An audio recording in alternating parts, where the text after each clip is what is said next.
मेरा नाम गीतांजलि है और ये कहानी मेरी है। एक ऐसी लड़की की जिसने अपने माँ बाप की कमी छुपाने की कोशिश की, अपने भाई को सब कुछ समझा और फिर वही भाई अपनी जिद में मुझे एक ऐसी दुनिया में ले गया जहाँ मेरे सच की कोई कीमत नहीं थी। भाई ने अपनी मर्जी से अपने बॉस की बेटी से शादी की, ना कोई रिश्ता देखा ना बिरादरी, बस एक जिद थी कि वही लड़की मिले। शादी के बाद भाई ने मुझे बताया कि अब हम उसके ससुराल के बंगले में रहेंगे। मैंने सोचा चलो ठीक है, भाई खुश है, शायद मुझे भी कोई प्यार, कोई इज्जत, एक नई बहन जैसा रिश्ता मिले। लेकिन जैसे ही उस बंगले का दरवाज़ा पार किया, मैंने पहली बार महसूस किया कि मैं वहाँ महल की मेहमान नहीं, बल्कि एक बोझ बनकर आई हूँ। बंगला क्या था, जैसे कोई फिल्मी महल हो, हर चीज़ चमकदार, कीमती और मेरे साधारण वजूद से बिल्कुल अलग। दीवारों पर अजीब सी खामोशी थी और फर्नीचर इतना कीमती कि उस पर बैठते हुए भी शर्मा जाओ। सोनिया कुछ और ही थी, उसके कपड़े, उसकी बातें और उसका लहजा, सब कुछ मेरे लिए नया और अजनबी था। पहले दिन ही अजीब सा गुजरा। मुझे लगा शायद थोड़ा वक्त लगेगा, फिर सोनिया मुझे अपना लेगी। लेकिन जैसे ही रात हुई, भाई और सोनिया मुझे बिना बताए कहीं बाहर चले गए। मैंने पूछा भी, कहाँ जा रहे हो भैया? तो सोनिया ने हंसते हुए कहा, कुछ वक्त अपने लिए भी रखना चाहिए, हर वक्त परिवार की जिम्मेदारियों में नहीं उलझना चाहिए। भैया ने कुछ नहीं कहा, बस मेरा कंधा थपथपाया और चले गए। मैं पूरे बंगले में अकेली रह गई। वही बंगला जो बाहर से किसी सपने जैसा लगता था, अब मुझे भूत बंगला महसूस होने लगा। मुझे अपने पुराने घर की याद आई, छोटा सा लेकिन रोशनी और अपनेपन से भरा। अगली सुबह जब वे दोनों वापस आए, मेरी आंखें तब भी जागी हुई थीं। मैंने भैया से कहा, मुझे यहाँ डर लगता है, क्या हम अपने पुराने घर वापस चलें? सोनिया ने तुरंत बीच में पड़कर कहा, ये लड़की हमारी जिंदगी में जहर घोलने आई है। इसने अभी से ही अपनी नौटंकी शुरू कर दी है। भैया ने मेरी तरफ देखा और मैं उनकी आंखों में वो प्यार न देख सकी जो पहले होता था। उन्होंने कहा, गीतांजलि, नए माहौल को थोड़ा वक्त दो, तुम्हें आदत हो जाएगी। घर के कामकाज शुरू करो, तुम्हारा दिल लगने लगेगा। मैं चुप हो गई। किसी ने मेरे जज्बात नहीं समझे। सोनिया हर वक्त अपनी चीजों के बारे में बात करती थी, ब्रांड, पार्टी, महंगी घड़ियां, गाड़ियां। मेरे सादे से कपड़े, मेरी खामोशी, सब कुछ उसके लिए बर्दाश्त करना मुश्किल था। एक दिन उसने कहा, गीतांजलि, तुम्हारे कपड़े कितने सस्ते लगते हैं, बाजार से कुछ नया ले आती हूँ, लेकिन तुम पर वो भी जचेंगे नहीं। मैं चुप रही, क्योंकि मुझे एहसास हो गया था उससे कुछ भी कहने का कोई मतलब नहीं था, कुछ बदलने वाला नहीं था। मैं हर दिन कोशिश करती कि अपने भाई के पास रहूं, उसे अपनापन याद दिलाऊं, लेकिन वो हर दिन थोड़ा थोड़ा सोनिया का होता जा रहा था। एक दिन जब वे दोनों कहीं बाहर गए और मैं किचन में कुछ काम कर रही थी, तो मुझे महसूस हुआ कि ये महल सिर्फ दीवारों से भरा है। यहाँ कोई मेरे आंसू नहीं देखता, न सुनता है। मैंने वो रात भी अकेली गुजारी, दीवारों से बातें करते हुए, दिल को तसल्ली देते हुए। शायद अब मेरी असली परीक्षा शुरू हो चुकी थी। मेरी जिंदगी के दिन एक जैसे गुजरने लगे थे, लेकिन उस शाम कुछ अलग था। मैं लॉन में कपड़े सुखा रही थी जब सोनिया फोन पर किसी से जोर जोर से बात कर रही थी। उसकी आवाज पूरे माहौल में गूंज रही थी, अनामिका आ रही है आज शाम, और मैं चाहती हूँ कि सब कुछ परफेक्ट हो, किसी नौकरानी की जरूरत नहीं, ये लड़की काफी है। मेरे हाथों में कपड़े थे, लेकिन दिल एक बार फिर से बोझिल हो गया। अनामिका शायद वही अमीर सहेली थी जिसकी चर्चा वो अक्सर करती थी। मुझे अंदाजा था कि आज फिर मैं मजबूर बनूंगी, कोई कोना पकड़ूंगी और खामोश बैठ जाऊंगी। शाम होते ही सोनिया ने गार्ड को भी छुट्टी दे दी। मैं हैरान थी, इतने बड़े बंगले में जहां दरो दीवार तक सोने जैसे चमकते हों, वहां सुरक्षा करने वाला भी ना हो। लेकिन सोनिया ने हंसते हुए कहा, आज की शाम खास है, अपने लोगों के साथ रहने में सुकून होता है। भैया तभी ऑफिस से घर आए। मैंने कुछ कहने की हिम्मत की, लेकिन वो इतनी जल्दी में थे जैसे सिर्फ सोनिया की मौजूदगी ही उनके लिए जरूरी हो। और फिर वे दोनों तैयार होकर निकले। सोनिया जाते जाते बोली, दरवाजा बंद कर लेना और किसी से बात ना करना। सोनिया की कोई सहेली नहीं आई, बल्कि वो तो खुद ही कहीं चली गई। दरवाजा बंद हुआ तो पूरा बंगला जैसे सांस रोक गया। मैं किचन में गई, बर्तन समेटे और फिर आंगन में आकर बैठ गई। आसमान पर हल्की हल्की बदलियां थीं। हवा में अजीब सी खामोशी थी, जैसे हर चीज मुझे घूर रही हो। रात के तकरीबन 9 बजे होंगे कि अचानक बिजली चली गई। एक लम्हे में पूरा बंगला अंधेरे में डूब गया। मैं चौंक कर उठी, दिल जोर जोर से धड़कने लगा। हाथों में टॉर्च नहीं थी। मोमबत्ती खोजने लगी, लेकिन हाथ दीवारों से टकराकर लौट आए। अंधेरे में सिर्फ अपनी सांसों की आवाज सुनाई दे रही थी। अचानक एक हल्की सी आवाज आई, शायद हवा से कोई दरवाजा खुला था। मैं एकदम पीछे हटी, दिल जैसे अजीब सा हो गया। मैंने दरवाजे की कुंडी जांची, वो बंद थी, लेकिन अंधेरा मुझे कैद कर चुका था। हर तरफ सन्नाटा और सनसनी, मोबाइल भी बंद, सिग्नल नहीं। मैंने खुद से कहा, बस गीतांजलि, हिम्मत रखो, कुछ नहीं होगा, भगवान तुम्हारे साथ है। लेकिन दिल मानने को तैयार नहीं था। कमरे के कोने में सिमट कर मैं बैठ गई, हाथों को आपस में जकड़ लिया, आंखें बंद की और माँ का चेहरा याद आया। उनकी गोद की खुशबू, वो नरम एहसास और वो लोरियां जो मुझे सुला दिया करती थीं, आज वो सब कितना दूर हो गया था। अगर वो होती तो शायद मैं इस तरह अकेली न होती। करीब 10:30 बजे दूर गेट की आवाज आई। मैं चौंकी, लेकिन हिलने की हिम्मत ना हुई। दरवाजा खुला, रोशनी आई। भैया और सोनिया वापस आ चुके थे। रोशनी के साथ ही जैसे मेरी सांस ठीक हुई। भैया ने मुझे कमरे के कोने में सिमटे हुए देखा और हैरानी से पूछा, ये क्या हालत है तुम्हारी? मैं कुछ न बोली। सोनिया ने हंसकर कहा, अंधेरे से डर गई, तुम्हारा बचपन अभी गया नहीं। मैं उनकी बातों पर कुछ ना कह सकी, बस आंखों में आंसू आ गए। भैया ने मुझे देखा, कुछ लम्हों को रुके, लेकिन फिर सोनिया की तरफ देख कर बोले, गीतांजलि, लाइट चली जाया करे तो छोटे मोटे कामों में खुद को व्यस्त रखा करो, दिमाग इधर उधर नहीं भटकेगा। मुझे लगा जैसे उनके लिए मेरा डर भी बेमतलब है, जैसे मेरी कोई हस्ती नहीं, कोई मायने ही नहीं। मैं खामोशी से अपने कमरे में गई, दरवाजा बंद किया और बिस्तर पर लेट गई। छत को घूरते हुए दिल में एक बात पक्की हो गई, ये बंगला, ये शान शौकत, ये चमकदार जिंदगी मेरे लिए नहीं है। यहाँ सिर्फ खामोशियां ही मेरा साथ देंगी और मुझे खुद ही अपने आप को सहारा देना होगा। अगली सुबह आंख खुली तो सूरज की किरणें पर्दे से छनकर कमरे में आ रही थी, लेकिन अंदर का अंधेरा वैसा का वैसा था। कल रात सोनिया ने बताया था कि यूपीएस का सिस्टम खराब है, जल्दी ही ठीक करवा लेंगी, फिर लाइट जाने पर दिक्कत नहीं होगी। खैर, मैं चुपचाप तैयार हुई, नाश्ता बनाया और इंतजार किया कि कब भैया और सोनिया आएंगे। शायद आज वे मुझसे कुछ नरम सी बात करें। जब वे दोनों नीचे आए, मैंने हिम्मत करके कहा, भैया, मैं वापस अपने घर जाना चाहती हूँ, यहाँ का माहौल मेरे लिए नहीं है। मेरी आवाज़ धीमी थी, लेकिन दिल से निकली थी। सोनिया ने तुरंत बीच में पड़कर कहा, आंखों में वही तंज, वही जहर। ये लड़की रोज कोई ना कोई नया ड्रामा क्यों करती है? कभी अंधेरे से डरती है, कभी माहौल से तंग आ जाती है। मेरे होंठ सिल गए। मैंने भैया की तरफ देखा, शायद वे मेरे लिए कुछ कहें, लेकिन उन्होंने नजरें चुरा ली। सोनिया ने बात जारी रखी, मेरे और तुम्हारे रिश्ते के बीच एक दीवार है, और वो दीवार तुम्हारी ही बहन है। ये अगर यहाँ रही तो हम कभी खुश नहीं रह पाएंगे। भैया ने एक लंबी सांस ली, फिर धीरे से मेरी तरफ देखकर बोले, गीतांजलि, तुम बचपन से मेरे साथ रही हो, लेकिन अब तुम्हें खुद को बदलना होगा। वक्त के साथ चलना सीखो। सोनिया ठीक कहती है, कामों में व्यस्त रहोगी तो दिल भी लगेगा और शिकायत भी नहीं करोगी। मेरे अंदर कुछ टूट गया। उसी दिन शाम को सोनिया ने मुझे किचन के काम सौंप दिए। आज बिरयानी बनानी है, अच्छी सी, मेरे पापा आ रहे हैं, और हाँ, प्लेटें चमकनी चाहिए जैसे होटल में होती हैं। मैं बिना कुछ कहे काम संभाल लिया। हाथ चल रहे थे, दिल कहीं और था। रात को जब सोनिया के पापा आए, मैं खुद को कमरे तक ही समेट कर रखे हुए थी। बाहर खूब ठहाके लग रहे थे और मैं अपने कमरे में सिमटती जा रही थी। उस रात जब मैं बिस्तर पर लेटी तो नींद आंखों से गायब थी। दिल ने यही तय किया कि मैं खामोश रहूंगी, चुपचाप रहूंगी, लेकिन अपनी पहचान नहीं भूलूंगी, क्योंकि मैं बोझ नहीं, भाई की जिम्मेदारी थी जिसे उसने खुद से काट दिया। उस दिन के बाद मैंने खुद को कमरे तक ही सीमित कर लिया। किचन सफाई और छोटे मोटे काम, बस यही मेरी दुनिया रह गई। कभी कभार भाई सामने आता तो आंखों में एक लम्हे के लिए नरमी दिखती, लेकिन फौरन सोनिया की आवाज उस नरमी को रौंद देती। मैं जान चुकी थी कि अब मेरे रिश्ते, मेरा प्यार, मेरे शब्द सब बेमानी हो चुके हैं। उस सुबह सोनिया तैयार हो रही थी। कमरे में कीमती खुशबू बिखर चुकी थी, महंगी ज्वेलरी और कपड़ों का ढेर। मैं दरवाजे से हटकर दीवार से लगी खड़ी थी कि उसकी आवाज गूंजी, गीतांजलि, ड्राइंग रूम की धूल साफ कर दो, मेरी सहेलियां आ रही हैं, और हाँ, तुम सामने मत आना, तुम्हारी शक्ल देखकर उनका मूड खराब ना हो जाए।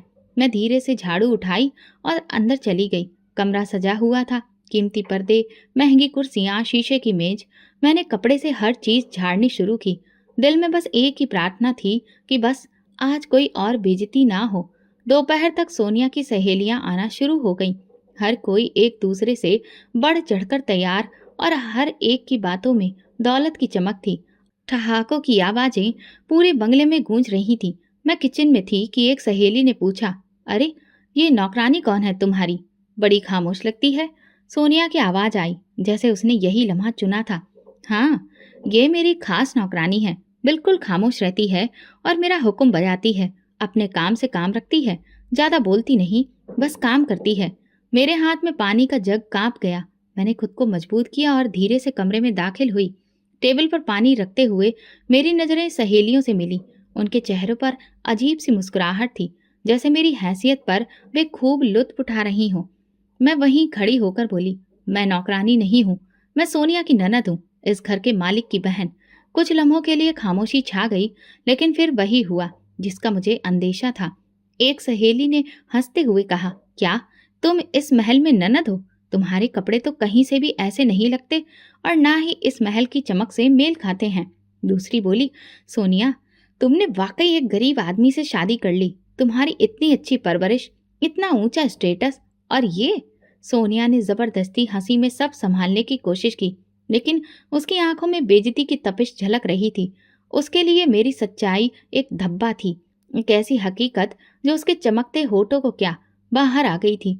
सहेलियां जाते जाते मुझे घूरती रहीं, जैसे मैं कोई भूल हूं जो गलती से उनकी दुनिया में आ गई हूं। शायद मेरे सब्र का पैमाना भर गया था, लेकिन मैं टूटूंगी नहीं। मुझे अपनी माँ याद आई, जो कहती थी, बेटी, अगर कोई तुम्हें नीचा दिखाए तो तुम और ऊंचा उठकर दिखाना, लेकिन शोर किए बिना।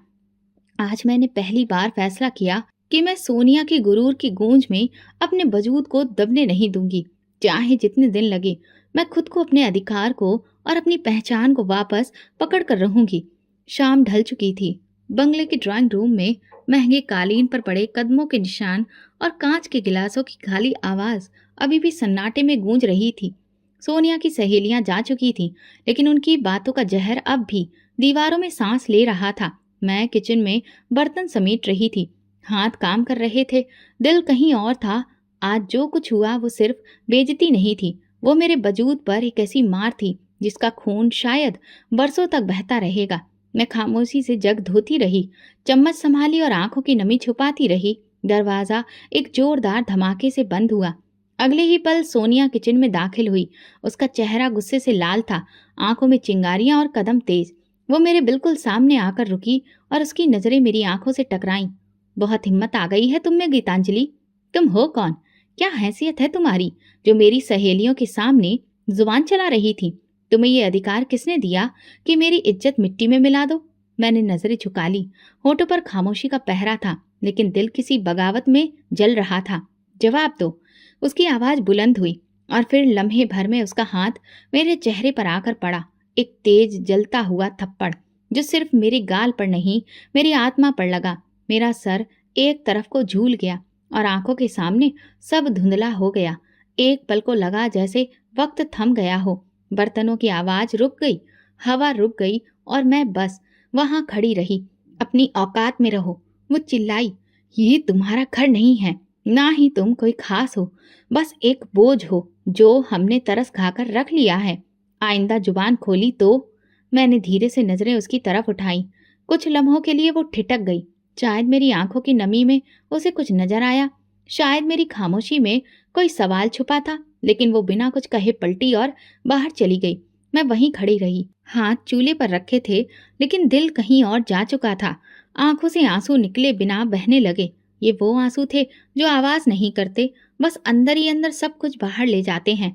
मेरे कदमों ने खुद को खींचकर कमरे में पहुंचाया। दरवाजा बंद किया और मैं कालीन पर बैठ गई। खुद को समेट लिया, जैसे अपने अंदर छुप जाना चाहती थी। मैं नहीं जानती थी कि एक ननद को इतनी बेइज्जती सहनी पड़ेगी, कि उसे नौकरानी बनाकर पेश किया जाएगा और सच बोलने पर थप्पड़ मारा जाएगा। मुझे अपनी माँ की बातें याद आने लगी। बेटी, इज्जत कभी मांगने से नहीं मिलती, वो कमानी पड़ती है। लेकिन ये दुनिया कैसी थी जहाँ सच बोलने पर बेइज्जती होती थी और झूठ बोलने वालों को ऊंचे पायदान पर बिठाया जाता था। रात को भैया कमरे में आए। उनकी आंखों में कुछ झिझक थी। उन्होंने मेरे चेहरे की तरफ नहीं देखा, बस आकर बैठ गया। गीतांजलि, वो सोनिया थोड़ी गुस्से वाली है, लेकिन दिल की बुरी नहीं है। तुम कुछ बर्दाश्त कर लिया करो। घर के सुकून के लिए कभी कभी चुप रहना बेहतर होता है। मैंने कुछ नहीं कहा। उसकी बातों में मोहब्बत की झलक नहीं थी, बस समझौते की थी। मेरे गाल पर थप्पड़ का निशान अब भी जल रहा था और दिल में इज्जत का वो जख्म था जिसका कोई मरहम नहीं था। मगर मैं जानती थी ये आखिरी थप्पड़ नहीं था। आगे और इम्तिहान बाकी थे। ये जंग सिर्फ मेरी पहचान की नहीं, मेरी इज्जत की भी थी। और मैं खामोश लाचार ननद अब घमंड से लड़ना सीख रही थी, जो मुझे मिटाना चाहता था। लेकिन मैं मिट्टी नहीं थी। मैं वो बेटी थी जिसकी माँ ने दुआ में सिर झुकाया था। और जब किसी माँ की दुआ किसी बेटी की सुरक्षा के लिए होती है, तो दुनिया की कोई ताकत उसे झुका नहीं सकती। उस थप्पड़ के बाद सब कुछ बदल गया था। शायद मेरे अंदर कुछ टूटकर हमेशा के लिए खामोश हो गया था। मैं दिन भर काम करती, रात को चुपचाप कमरे में जाकर लेट जाती। भैया की नज़र अब भी मुझसे कतराती थी। और सोनिया, वो तो जैसे मेरी मौजूदगी से भी चिढ़ने लगी थी। घर के हर कोने में मेरी बेइज्जती बिखरी हुई थी। लेकिन अब मैं सीख चुकी थी, सवाल नहीं करना है, बस सहना है, झेलना है और जिंदा रहना है। इस खामोशी में एक दिन सोनिया ने ऐलान किया, इस हफ्ते एक बहुत बड़ी पार्टी है। मेरे पापा के बिजनेस पार्टनर्स आ रहे हैं। सब कुछ बेहतरीन होना चाहिए, समझी? मैंने हाँ में गर्दन हिला दी। उसकी बातों में ऐसा लहजा था जैसे वो किसी नौकरानी को हुक्म दे रही हो। भैया खामोश बैठे रहे, जैसे ये सब एक आम बात हो। सोनिया ने मुझे कामों की एक लंबी लिस्ट पकड़ा दी। किचन के खाने से लेकर मेहमानों के इंतजाम तक सब कुछ मेरे ही कंधों पर था। फिर पार्टी का दिन आया। मैंने सुबह से लेकर शाम तक बिना रुके काम किया। किचन पूरी तरह से धुआं धुआं था। आंखों में जलन, पैरों में दर्द, लेकिन दिल में खामोशी। शाम होते ही सोनिया अपनी सहेलियों के साथ तैयार होने लगी। उसकी ड्रेस खूब चमक रही थी। ऐसा लग रहा था जैसे चारों ओर रोशनी बिखेर रही हो। उसके चेहरे पर वही गुरूर था जो मेरे लिए अब जाना पहचाना हो चुका था। गीतांजलि, तुम भी हमारे साथ चलोगी? सोनिया ने अचानक कहा। मैं हैरान रह गई। उसकी आवाज में नरमी नहीं थी, बल्कि एक साजिश छुपी थी। भैया ने एक लम्हे को मेरी तरफ देखा, फिर धीरे से बोला, चलो गीतांजलि, तुम अकेली डरती हो ना, साथ चलो। मैंने खुद को तैयार किया। शायद वाकई कुछ बदल जाए, शायद भैया को फिर से मेरी कदर याद आ जाए। मैं मामूली से कपड़े पहनकर तैयार हुई। मेरे पास महंगे ड्रेस नहीं थे और सोनिया ने कभी कुछ लाकर दिया भी नहीं था। जब हम पार्टी में पहुंचे तो वहां सब कुछ बहुत आलीशान था। ढेर सारी चमचमाती रोशनियां, मेहमानों की चहल पहल, हर तरफ शानदार नजारा बिखरा हुआ था। हमारे मेज पर पहुंचते ही सोनिया ने मेरा हाथ पकड़कर रोका। गीतांजलि, तुम उस कोने वाली टेबल पर बैठ जाओ, ज्यादा सामने मत आना और किसी से बात मत करना। मैं चुपचाप वहां चली गई। टेबल पर अकेली बैठी रही। आवाजों का शोर था, लेकिन मेरे आसपास एक खामोश घेरा था, जैसे कि मैं वहां पर मौजूद ही ना हूं। थोड़ी देर के बाद एक मेहमान हमारी मेज के करीब आया और सोनिया की तरफ इशारा करके पूछा, ये लड़की कौन है? सोनिया ने मुस्कुराकर कहा, ओह, ये हमारी पुरानी हेल्पर है। घर के कामकाज में हाथ बटाती है, बहुत वफादार है। मेरे हाथ कांपे, लेकिन दिल में एक बार फिर वही खालीपन उतर आया। मेरा दिल चाहा कि उठकर सबको बता दूं कि मैं कोई नौकरानी नहीं, इस घर के मालिक की बहन हूँ। लेकिन मेरी जुबान जैसे बंद हो चुकी थी। मैं वहीं बैठी रही, नजरें झुका ली और आंखों से एक के बाद एक आंसू बहने लगे। उसी पल एक नरम सी आवाज मेरे कानों से टकराई, आप ठीक हैं? मैंने सिर उठाकर देखा तो एक नौजवान मेरे सामने खड़ा था। लंबा कद, संजीदा चेहरा और आंखों में वो नमी जो ना जाने कितनी मुद्दतों से मुझे किसी की आंखों में देखने को नहीं मिली थी। मैंने हाँ में सिर हिलाया। उसने कुर्सी खींचकर मेरे सामने बैठते हुए कहा, मेरा नाम सिद्धार्थ अरोड़ा है। आप बहुत उदास लग रही हैं, क्या मैं कुछ मदद कर सकता हूँ? मैंने सिर झुका लिया। मेरे आंसू रुकने का नाम नहीं ले रहे थे। दिल चाहता था सब बता दूं, लेकिन जुबान साथ नहीं दे रही थी। मैं बस उठी और उसकी तरफ देखे बिना एक और खाली कमरे की तरफ चली गई। सिद्धार्थ वहीं बैठा रहा, शायद हैरान था या कुछ समझने की कोशिश कर रहा था। मेरे दिल में उसकी मौजूदगी एक नए सवाल की तरह हो गई थी, जैसे बरसों से बंद दरवाजे पर किसी ने धीरे से दस्तक दी हो। लेकिन मैं जानती थी जिंदगी मुझे आसानी से खुशी नहीं देगी। वापसी पर सोनिया के चेहरे पर किसी जीत के जैसी मुस्कुराहट थी, जैसे उसने कोई बहुत कामयाब खेल खेला हो। भैया ने मेरी तरफ देखा। शायद उन्होंने कुछ महसूस किया, शायद वो कुछ कहना चाह रहे थे, लेकिन वही पुरानी खामोशी, वही बेबसी भरी निगाहें। रात को बिस्तर पर लेटी तो सिद्धार्थ का चेहरा बार बार नजरों के सामने आ रहा था। उसकी वो नरम आवाज, वो सवाल, उसका मेरे सामने बैठ जाना, ये सब कुछ मेरे लिए नया था। मैं नहीं जानती थी कि वो कौन है, कहाँ से आया है, या उसकी नीयत क्या थी, लेकिन दिल के किसी कोने में एक उम्मीद ने जन्म लिया था। क्या ये उम्मीद मेरा नया इम्तिहान बनेगी, अंधेरे में कोई रोशनी बनेगी? ये तो अब वक्त ही बता सकता था। लेकिन इतना जरूर जानती थी कि उसके एक लम्हे ने मेरे जख्मों पर एक मरहम सा लगाया था, और ये मेरे लिए किसी दुआ से कम नहीं था। सिद्धार्थ की नज़र ने जो सवाल मेरे दिल में पैदा किया था, वो अगले कई दिनों तक मेरी खामोशी में घुसता रहा। उसे एक मुलाकात ने जैसे मेरे अंदर कुछ अजीब सा पैदा कर दिया था। 2 दिन बाद सोनिया किसी से कॉल पर बात कर रही थी। उसकी आवाज़ तेज थी और उसके शब्द मुझे कांच की तरह चुभ रहे थे। जी सिद्धार्थ, वो गीतांजलि? अरे वो तो दरअसल शादीशुदा है। उसका पति दूसरे शहर में रहता है। बस उनके बीच में कुछ मैटर है, इसीलिए वो यहाँ पर है। मैं किचन में काम करते हुए जैसे पत्थर की हो गई। मेरे हाथों में बर्तन थे, लेकिन दिल में जैसे कोई तेज दर्द उठा।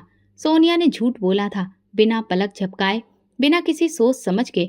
मेरी सच्चाई, मेरे अंदर के अनमोल एहसास को उसने पल भर में मिट्टी में मिला दिया था। मेरे अंदर कुछ चीखा, लेकिन जुबान पर खामोशी ने ताला लगा रखा था। मैं जानती थी, अगर मैं सिद्धार्थ के सामने कुछ बोलने गई तो सोनिया उसे भी मेरे खिलाफ कर देगी, क्योंकि वो तो शब्दों के खेल में बहुत माहिर है और मैं सिर्फ सच्चाई की कैदी।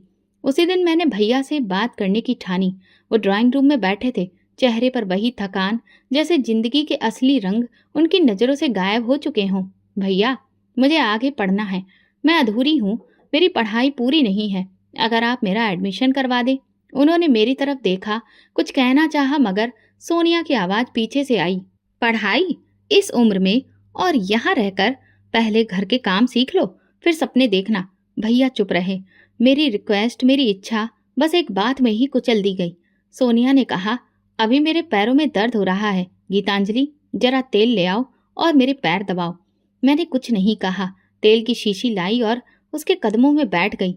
मेरी उंगलियां उसके पैरों पर चल रही थीं और दिल में जैसे एक तेज खंजर चुभ रहा था। मैं पढ़ना चाहती थी, कुछ बनना चाहती थी, लेकिन मेरी किस्मत में सिर्फ सेवा करना रह गया था। जब उसके पांव दबाने से मैं फ्री हुई तो उसने सर दर्द का बहाना बनाया। सर पर तेल लगा दो, कल बहुत काम किया था। मेरे हाथ उसके बालों में तेल लगा रहे थे, लेकिन मेरी आंखें छत पर एक बेजान इंसान की तरह टिकी थीं। मैं सोच रही थी कि अगर माँ जिंदा होती तो क्या वो मेरे हाथों को यूं झुकने देती? क्या वो मेरी जिंदगी को इतना सस्ता होने देती? नहीं, कभी नहीं। रात को कमरे में आई तो दिल खामोश था, ना कोई फरियाद, ना आंसू, सिर्फ एक खालीपन। सोनिया की हर चाल मुझे एक बंद कमरे में धकेल रही थी, जहाँ ना कोई दर्द था, ना खिड़की, ना उम्मीद। कई दिन बाद जब मैं आंगन में कपड़े सुखा रही थी, दरवाजे पर किसी गाड़ी के रुकने की आवाज आई। मैं पीछे मुड़ी तो सिद्धार्थ अरोड़ा खड़ा था। उसकी नजर मेरी तरफ थी, लेकिन उसके चेहरे पर वो नरमी नहीं थी जो पहली बार मैंने देखी थी। हेलो, उसने धीरे से कहा। मैंने सिर झुकाकर जवाब दिया, लेकिन नजरें नहीं उठाई। सोनिया कह रही थी, खैर, यह आपकी जिंदगी का मामला है, इसलिए मैं ज्यादा कुछ नहीं कहूंगा। बस इतना पूछूंगा कि अगर कभी बात करना चाहें तो मैं सुनने के लिए मौजूद हूँ।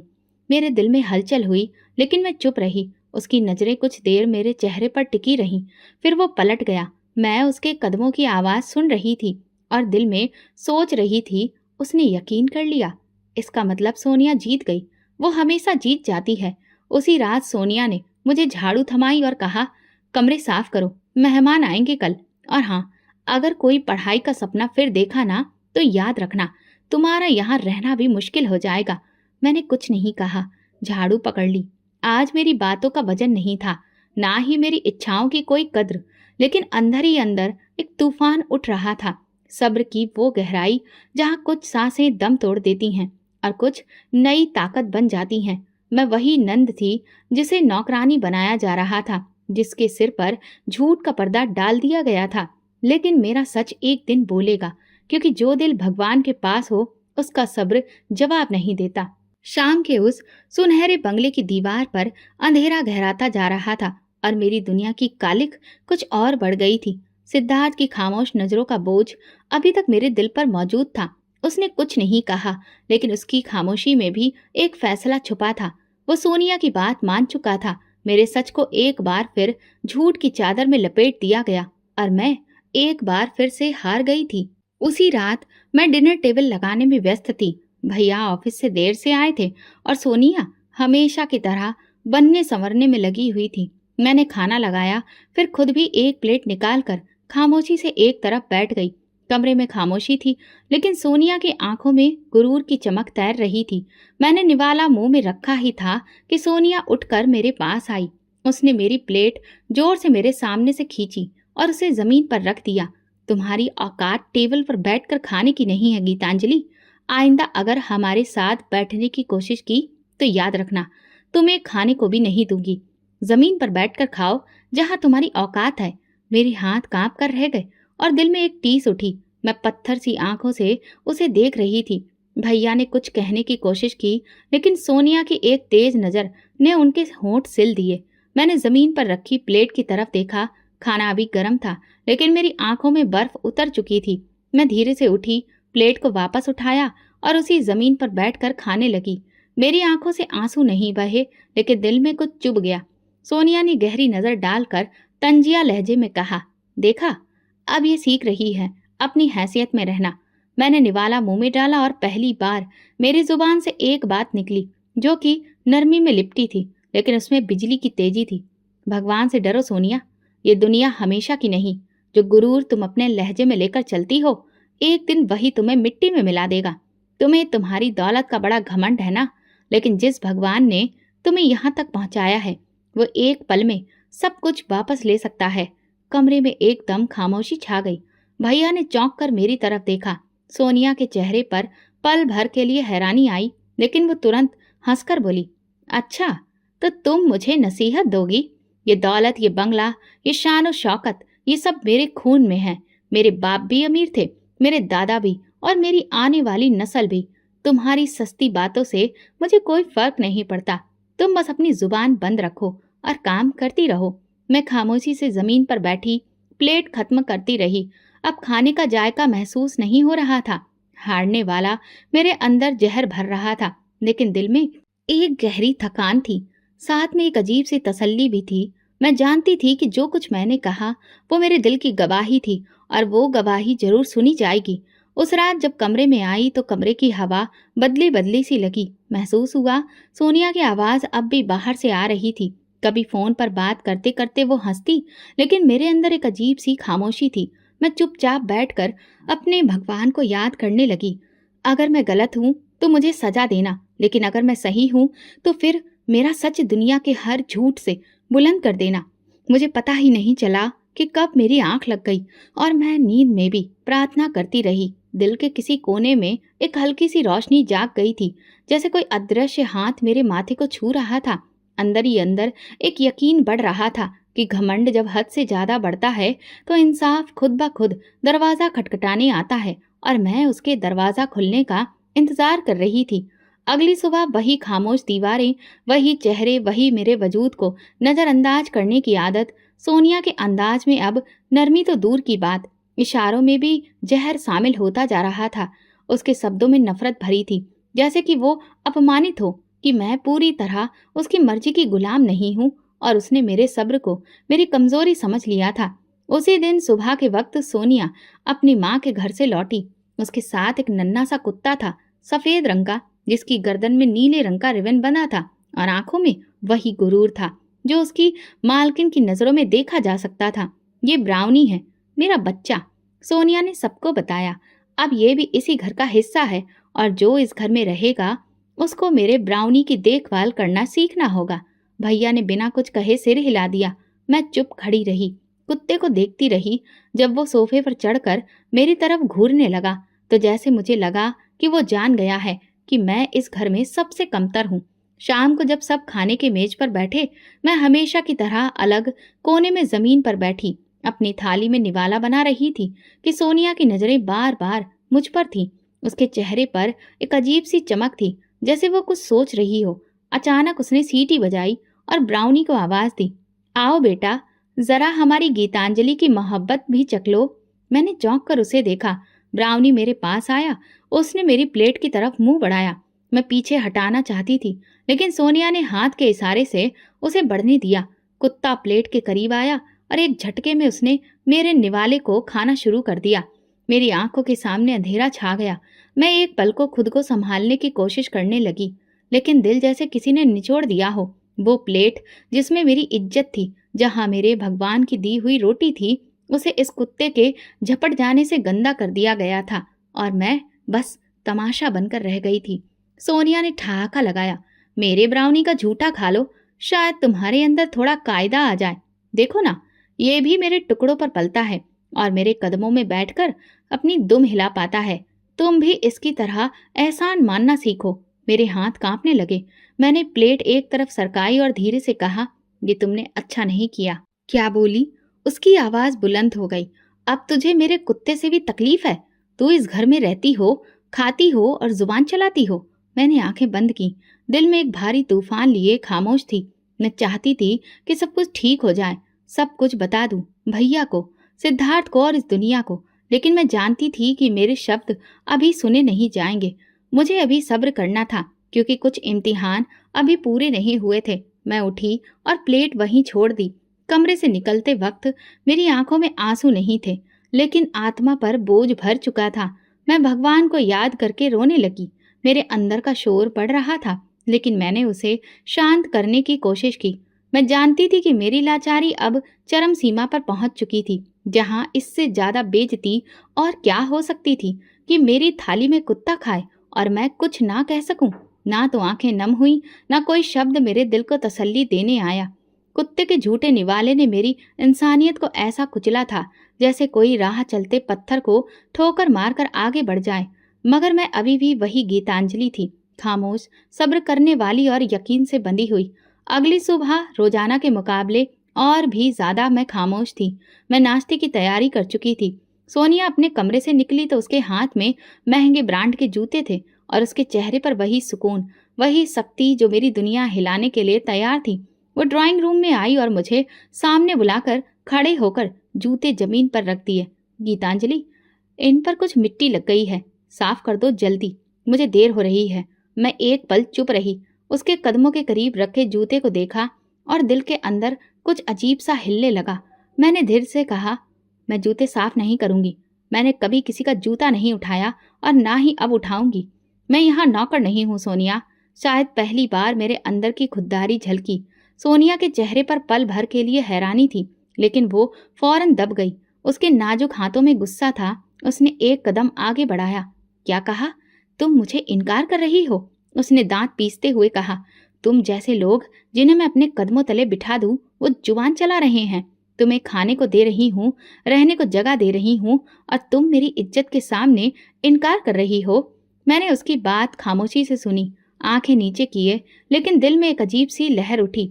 मेरी खामोशी उसके घमंड को जलाने लगी थी। मैं मुफ्त की रोटियां नहीं तोड़ती सोनिया। मैं काम करती हूँ, इज्जत से जीती हूँ। तुमने अगर मुझे यहाँ रखा है तो मजबूरी में नहीं, मेरे भाई की बहन होने के नाते। मैं तुम्हारे कदमों की जूती नहीं हूँ। मेरी बात अभी पूरी भी नहीं हुई थी कि उसने एक झटके से अपनी जूती उठाई और मेरे पेट पर जोर की ठोकर मारी। मैं पीछे लड़खड़ाई, जमीन पर गिर पड़ी। कमर के नीचे फर्श की चोट ने एक लम्हे को सांस रोक दी। तुम्हारी इतनी औकात कि मेरे सामने जुबान चलाओ? उसने गुस्से से कहा। तुम अब मेरे पैरों की जूती भी नहीं रही। तुम तो वो मिट्टी हो जो मैं रोज अपने कदमों से रौंदती हूँ। तो अब तुम्हें अपनी औकात याद दिलानी पड़ेगी। मेरी सांसें उखड़ गईं, लेकिन मैं खामोश रही। दिल से एक आह निकलने वाली थी, लेकिन मैंने उसे अंदर ही रोक लिया। आंखों में आंसू नहीं थे, सिर्फ एक खामोश आग सुलग रही थी। भाई आंगन में आ चुका था। उसने हमें देखा, लेकिन मुंह से कुछ भी कहने की हिम्मत नहीं हुई। उसकी आंखें किसी बुझी हुई रोशनी की तरह झुकी थी और वो बस पलट गया। उसे देखकर एक बार फिर मुझे यकीन हो गया कि मेरे साथ कोई नहीं खड़ा है सिवाय मेरे भगवान के। मैं धीरे से उठी, फर्श से खुद को सहारा दिया और सीधे जाकर कमरे में बंद हो गई। पीछे सोनिया की आवाज आ रही थी। इस ठोकर से याद रखो, इस दिन को गीतांजलि अब अगर कभी आंख दिखाई तो बाहर निकाल दूंगी। दरवाजा बंद करके मैं कमरे के अंधेरे में बैठ गई। न कोई शिकवा, न कोई फरियाद। पूरे शरीर में दर्द था और दिल में बस एक ही सवाल, आखिर भगवान कब मेरे लिए अदालत का दरवाजा खुलेगा? कब ये जुल्म रुकेंगे? अब मैं हर पल इंसाफ के लम्हे गिन रही थी। हर सांस, हर जख्म, हर आंसू मेरा इंतजार कर रहा था, क्योंकि मेरा यकीन अब पक्का हो चुका था कि जो जमीन पर गिराया जाए उसे आसमान से उठाने वाला मौजूद होता है। मैं अच्छे से जानती थी कि जूते और ठोकरें इंसान को नहीं, वक्त को बदलती हैं, और अब वक्त बदलने वाला था। अगली सुबह मौसम काफी ठंडा था। आसमान पर हल्के हल्के बादल छाए थे। सोनिया के अंदाज में जैसे कोई नया तूफान छू गया था। उसकी आंखों में कुछ और ही तमाशा करने की चमक थी। मैं सब महसूस कर रही थी, लेकिन फिर भी चुपचाप अपने काम में लगी रही। यही मेरी आदत बन चुकी थी, खामोशी से मेहनत करना। अचानक मुझे लगा जैसे किसी ने मेरे गले में कोई फंदा डाल दिया हो।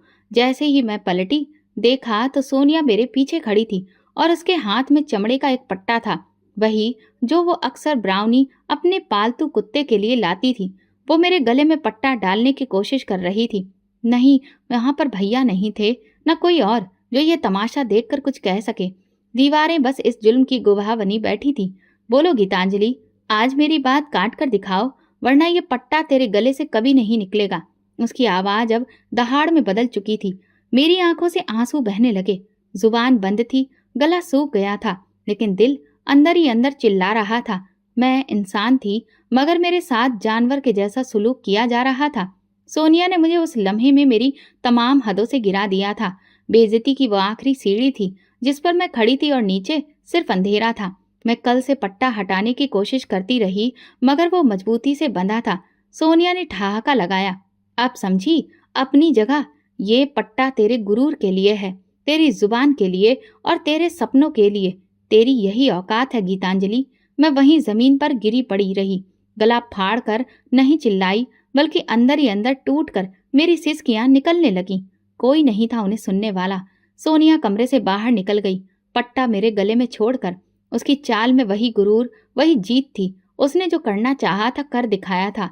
अब मैं महज एक खामोश वजूद थी, जिसे बेइज्जती के खूंटे से बांध दिया गया था।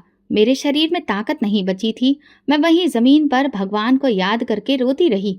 तुम देख रहे हो ना, मैं तुमसे भीख मांग रही हूँ। तुम सब जानते हो, सब सुनते हो, लेकिन मेरी मुश्किलें कम नहीं करते। बस मुझे सब्र दे रहे हो। अगर ये किसी का जुल्म है तो मुझे इस मिट्टी में मिला दो। मेरे हाथ कांप रहे थे, पर दिल में पहली बार एक ऐसी रोशनी महसूस हुई जो इन अंधेरों को चीरने के करीब थी। मैं पूरा दिन कमरे से बाहर नहीं निकली।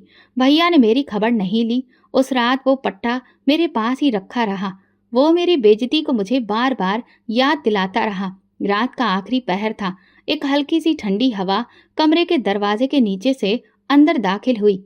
मेरे चेहरे पर लगे आंसुओं की नमी सूख चुकी थी, लेकिन अंदर दिल सुलग रहा था और बस बार बार कह रहा था कि आखिर इंसाफ कब होगा। अगली सुबह मैं अपना काम कर रही थी। सोनिया हर रोज की तरह अपने नखरे, हुक्म और ताने लिए इधर उधर घूम रही थी। भैया को ऑफिस के लिए तैयार होते देखा। उनके चेहरे पर एक अजीब सी लकीरें थी, जैसे वो किसी अंधेरे सफर में खो चुके थे। तभी फोन बजा। सोनिया ने फोन उठाया और जैसे ही दूसरी तरफ से आवाज आई, उसके चेहरे का रंग बदलने लगा। पहले आंखें फैली, फिर रोंगटे खड़े हो गए। फोन उसके हाथ से गिरकर फर्श पर जा गिरा। भैया भागते हुए अंदर आए। सोनिया को देखा, फिर जोर से चिल्लाए, फैक्ट्री में आग लग गई है, सब कुछ जल गया।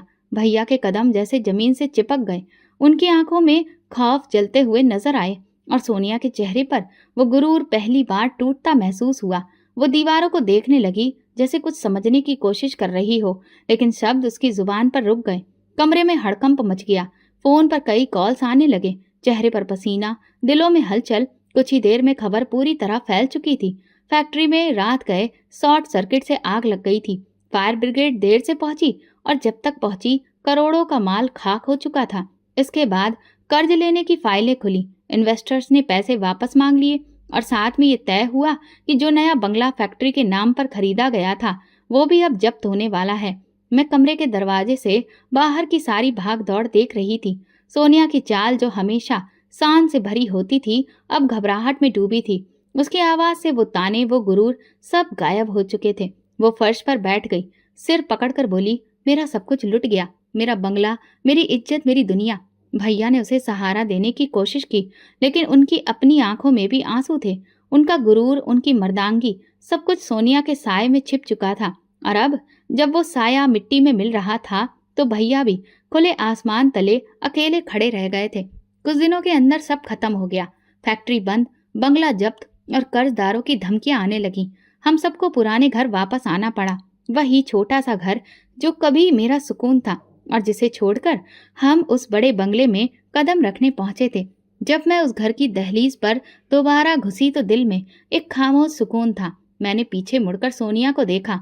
उसका चेहरा सफेद था, बाल बिखरे हुए और हाथों की मेहंदी जैसे अतीत की बातें बन चुकी थी। वो खामोशी के नीचे दबी थी, जुबान बंद, वही जुबान जो कभी मेरी बेइज्जती के लिए तेज धार तलवार थी। उस रात फिर मैंने भगवान से प्रार्थना की और रोते हुए कहा, भले ही तुम्हारा इंसाफ देर से आया, लेकिन पूरी तरह से आया है। ऐसा कि तुमने सच में उसके गुरूर को तोड़ दिया, जो इंसानियत को भी रौंद रहा था। सोनिया अब अपनी खामोशी में वो सब सुन रही थी जो मैं बरसों से कहना चाहती थी। मैं जान चुकी थी कि प्रार्थना जब सच्चे दिल से निकले, सब कुछ हल हो जाता है और भगवान का तराजू कभी गलत नहीं तोलता। जिंदगी ने एक चक्कर पूरा कर लिया था। वही पुराना छोटा सा घर जिसे हम पीछे छोड़ आए थे, अब हमारे लिए सबसे बड़ा सहारा बन चुका था। फर्क बस इतना था कि इस बार हम अमानत की छांव में नहीं, बल्कि गुरूर की मिट्टी चाट कर वापस आए थे। सोनिया के कदम अब नरम नहीं रहे थे। उसकी नजरें हर किसी से झुकी रहती थीं। वो लड़की जो अपनी हंसी में दूसरों की बेइज्जती ढूंढती थी, अब खामोशी की चादर ओढ़ चुकी थी। भैया ने फिर से पुरानी नौकरी शुरू कर दी, वही पुरानी तनख्वाह, लेकिन इस बार उनके चेहरे पर सुकून का एक साया था, जैसे अब वो उस वक्त को समझ पाए थे जो उन्होंने अपनी बहन को रौंद कर कमाया था। भैया सुबह ऑफिस जाते वक्त मुझे एक नज़र देखते, कुछ कहने की कोशिश करते, लेकिन शायद शर्मिंदगी ने उनकी जुबान पर ताला लगा दिया था।